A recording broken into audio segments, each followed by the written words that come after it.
Established in the 12th century, the Shogunate government is a feudal military dictatorship that ruled over Japan for over 600 years, with the shogun being the highest position in the government and the most powerful person in Japan. In theory, the shogun is only a military general who serves the emperor, but in reality, the emperor holds no power in politics nor governing, which makes the shogun and their government more powerful than the emperor. In this video, we will go over how the shogunate government was abolished, focusing on the Edo period, in which the shogunate government was ruled by the Tokugawa family, who managed to maintain peace in mainland Japan for over 200 years before their power began to weaken. With that being said, let's cover the fall of the shogunate by starting with the beginning of the Edo period. But before that, let me explain how the class system in the Edo period works. In the social hierarchy, we have the emperor, the shogun, the daimyo, the samurai, the peasant, and the merchants. We already know that the shogun is actually more powerful than the emperor, but what is the shogun controlling? The shogun and the shogunate government owns portions of land in Japan. They own this much, but not all. Other lands in Japan that aren't owned by the shoguns are owned by daimyos, and the parts owned by daimyos are called domains. This domain, is called Satsuma.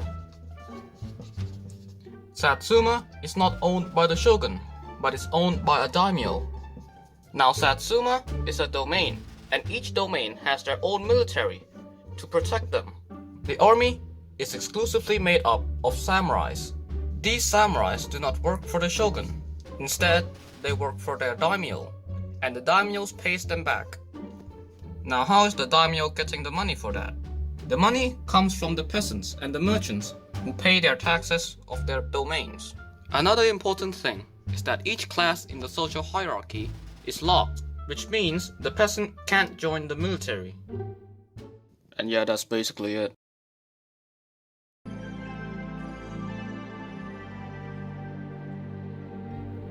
For over a century, between 1467 to 1615, Japan was always in a constant state of civil war. But after all of these struggles, one person emerged victorious, Tokugawa Ieyasu, who was the first person in the Tokugawa family to become shogun, and starting a new period in Japanese history, the Edo period. In hopes of preventing further conflicts within the country, the shogun would close off Japan to foreign trades and travel. With this policy in place, no one was allowed to enter nor leave Japan. The only ones that were allowed to trade with them were the Dutch in the port city of Denjima, who supplied them with matchlock guns and Western books, giving them a fraction of the knowledge that the West had. The isolationist policy led to the most peaceful periods in Japanese history. But while the policy did work in preventing conflicts and preserving peace inside the country, it would continuously build tensions between the classes in the social hierarchy. The isolation of Japan from the outside world had also weakened the country's economy and stability, as the four-class system that were used in the Edo period were not meant for a prolonged peace. The samurai class was left jobless as there were no wars to fight, having to resort to civil service to make a living, while the merchants began to profit off of other classes. These tensions, while small, began building up for over 200 years, ready to be released but couldn't find the right chain of events that would start the conflict. The policy would also essentially freeze Japan's technological development that was ongoing in the outside world. Meanwhile, the mid-19th century saw increased European activity in Asia, with the Europeans colonizing India, Indonesia, and the majority of Indochina, along with humiliating China in the Opium War. It was only a matter of time before Japan also falls victim to European imperialism.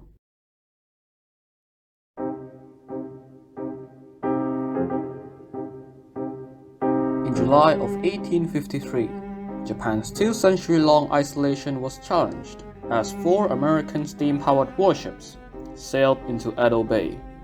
The Americans came with a very specific intention in mind: to open Japanese ports up. Commodore Matthew Perry, who was the leader of the naval squadron, sent a letter to the Shogunate, which asked for the resupply of American ships that would visit Japanese ports. Although in any other situation, the request would be outright refused, the Shogunate knew that this was not a request, but a demand. Facing the possibility of conflict with the more technologically advanced country, the Shogunate government, or Bakufu, agreed to the terms, and in 1854, they signed a treaty with the Americans. In exchange for being able to resupply in Japanese ports, Japan was gifted modern weapons and samples of Western technologies. In addition, a US consulate was to be built in Japan to be used for further negotiations for future treaties. Seeing that the Americans had broken Japan's isolation, other Western powers were quick to exploit this newfound market and use their superior technologies to force Japan into signing a series of unfair treaties with the French, the British, the Dutch, and the Russians. As a result, during the next 5 years, Japan went from complete isolation to being thrown onto the world stage. But the treaties imposed on Japan would tarnish and destroy her economy and culture, adding on to the instability inside the country. The second treaty with the Americans in 1858 had fully opened Japan to commercial trade, which led to inflation and deficits in gold and other resources that were being exported out. And a series of treaties with the Europeans allowed foreigners to freely stay and live on Japanese soil while being immune to Japanese laws and policies. These drastic changes in the country created further unrest among the civilians inside the country and put pressure on the shogun and the government. As the popularity of the shogunate rule was plummeting, people all around the country began to flock under the banner of the newly formed Sonojoi movement, aimed at removing the foreigners from the country and replacing the shogunate with the emperor. The movement was especially strong in the domains of Satsuma, Choshu, and Mito, who believed that Japan was a sacred ground, not to be entered by foreign barbarians. It is also worth noting that the emperor himself had publicly declared his dissatisfaction with the Bakufu, even outright refusing to sanction the unfair treaties that the shogunate had signed, leaning away from the purely ceremonial characteristics of the emperor and getting himself into politics. While the tension in the country was still rising, the Bakufu had their own problems to deal with. Tokugawa Ieyasu, the current shogun, had passed away in 1858, not long after the second treaty with the Americans. As Tokugawa Ieyasu did not have a son, his death started a succession crisis in the Tokugawa government. A handful of candidates with support from the political faction would try out to be the next shogun. In the end, the Japanese Prime Minister Lee Nazuke was able to steer Tokugawa Ieyasu as the next shogun, undermining that he was just 12 years old. Lee Nazuke then presumed power as the shogun from the young boy and launched a year-long crackdown all across the country against his political opponents, opposing parties, and those who were supportive of the Sonojoi movement. His crackdown, however, would eventually lead to his own demise, as in 1860, Lee Nazuke was assassinated by Ronin samurais from the Mito domain, who opposed his ruling of the country.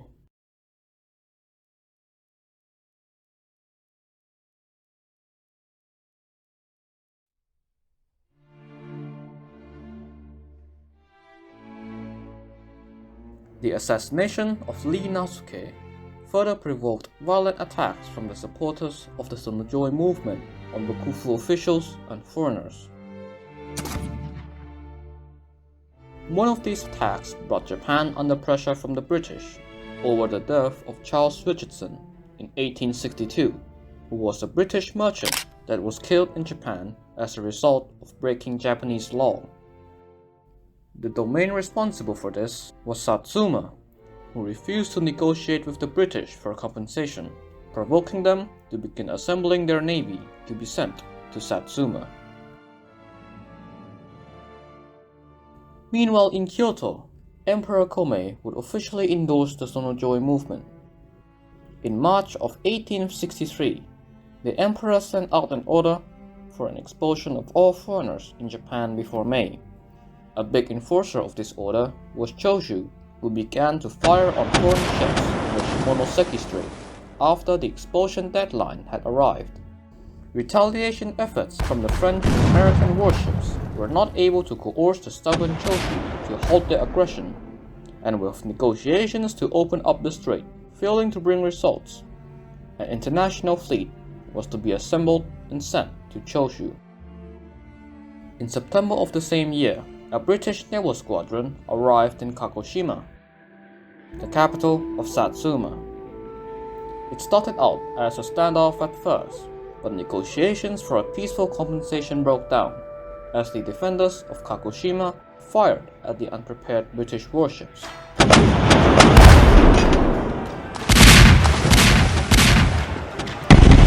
fierce 2-day-long bombardment ensued, which ended indecisively as the British were forced to withdraw due to the lack of ammunition.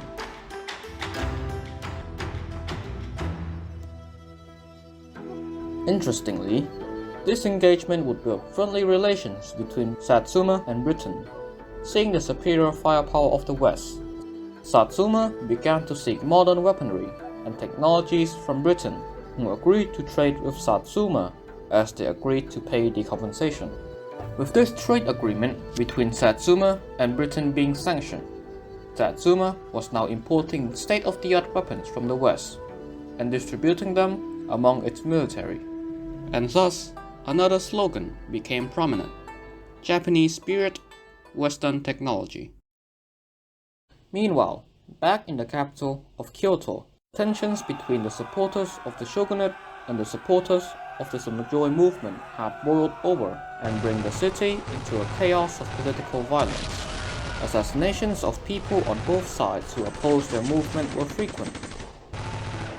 This became a concern to the shogun in Edo, who dispatched their army and a group of samurais to patrol the city, called the Shinsengumi, one of the most skilled and elite samurai divisions in Japan. Not long after, Choshu attempted an attack on Kyoto.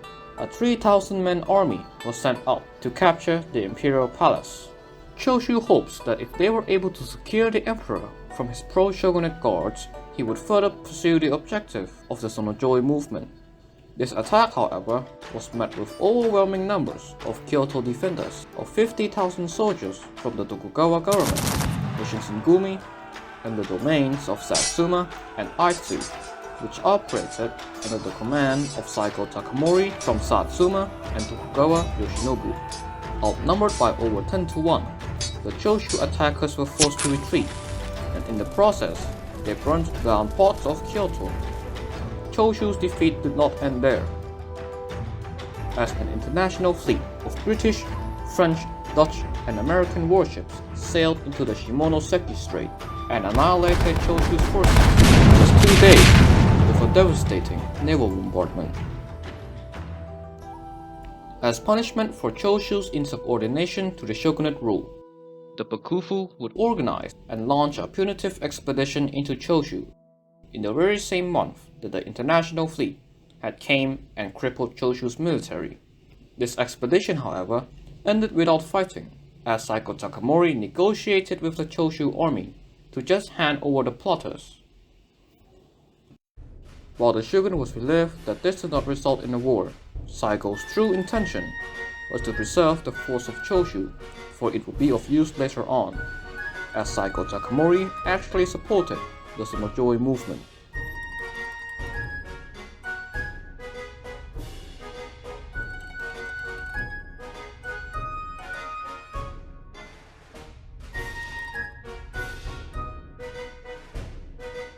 Following the first Choshu expedition, Saiko Takamori began to formulate his plans on overthrowing the shogunate. But in order to have the military to do so, he needed an alliance between his home domain of Satsuma and Choshu. The problem was that these two domains have always been traditional enemies. But after a series of intense diplomatic discussions between the two domains, spearheaded by Sakamoto Ryoma from the Tosa domain, an alliance was formed between Choshu and Satsuma, creating the Satcho alliance. Satsuma then began exporting British weapons to Choshu, along with the hiring of European officers to train their military. This militarization was brought to the attention of the Tokugawa Shogunate, who organized a second punitive expedition into Choshu the next year.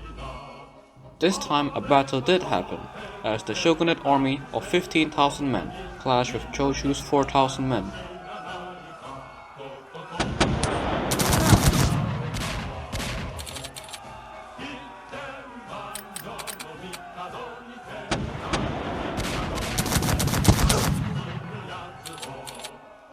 The battle quickly turned towards Choshu's favor as their drilled and armed soldiers sent the antiquated shogunate men running, and ending the second Choshu expedition in a disaster for the shogunate.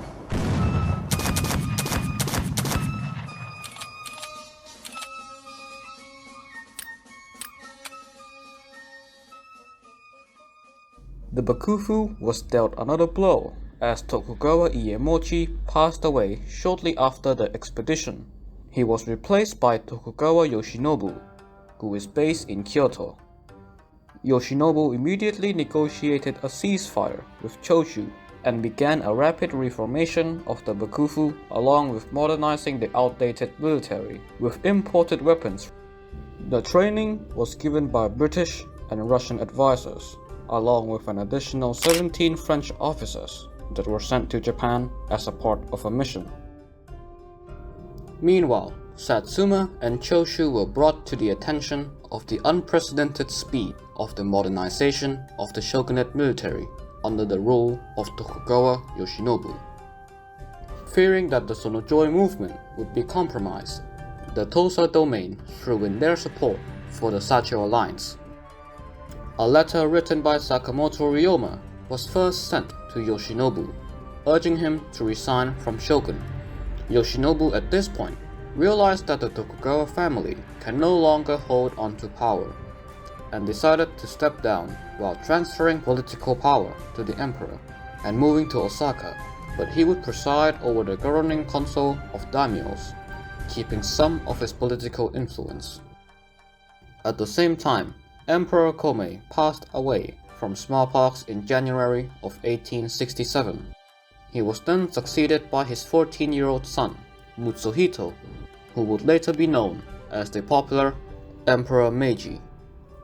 Meanwhile, Saiko Takamori and Okubo Tochimishi found out about Yoshinobu's schemes as the governing consul. Yoshinobu had planned for the position to be led by a member of the Tokugawa family, and for them to exploit the position and the emperor's power.